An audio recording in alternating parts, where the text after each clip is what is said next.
বিসমিল্লাহির রহমানির রহিম।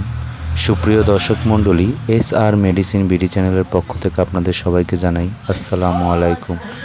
আমি Mohammad Sultan Ahmed, DMA primary doctor, general practitioner, 250 শয্যাবিশিষ্ট খুলনা সদর হাসপাতাল, খুলনা। আজকে আমার ভিডিওটিতে যে ট্যাবলেটটি দেখতে পাচ্ছেন তা হচ্ছে ন্যাপ্রোক্সেন প্লাস, যা ম্যানুফ্যাকচার করে থাকে অ্যালবিয়ন ল্যাবরেটরিজ লিমিটেড। আজকে আমার এই ভিডিওটিতে থাকবে ন্যাপ্রোক্সেন প্লাস সম্পর্কিত বিস্তারিত আলোচনা, এর ডোজেস সম্পর্কে এবং কোন কোন রোগের ক্ষেত্রে নির্দেশিত।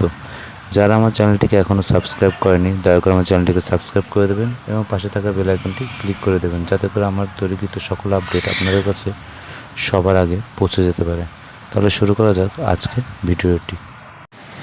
ন্যাপ্রোক্সেন প্লাস 500 মিলিগ্রামের মধ্যে রয়েছে ন্যাপ্রোক্সেন BP 500 মিলিগ্রাম এবং ইসোমিপ্রাজোল USP 20 মিলিগ্রাম।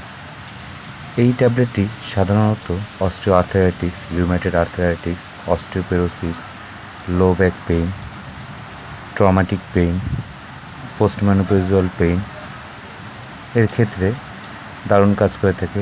অ্যাবডোমিনাল পেইনের ক্ষেত্রেও দাঁড়ের মাঝে মধ্যে ভালো কার্য প্রদর্শন করে থাকে।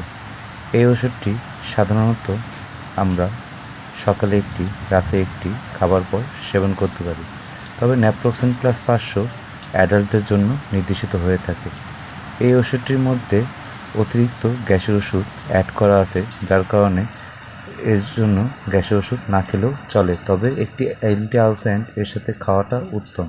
তা অবশ্যই একজন রেজিস্ট্রিকৃত চিকিৎসকের পরামর্শ অনুযায়ী মেডিসিন সেবন করে থাকবেন, এতে করে কোনো রকমের কোনো কমপ্লিকেশন থাকে না। তাহলে সুস্থ থাকবেন, ভালো থাকবেন। আজ এই পর্যন্তই। আসসালামু আলাইকুম।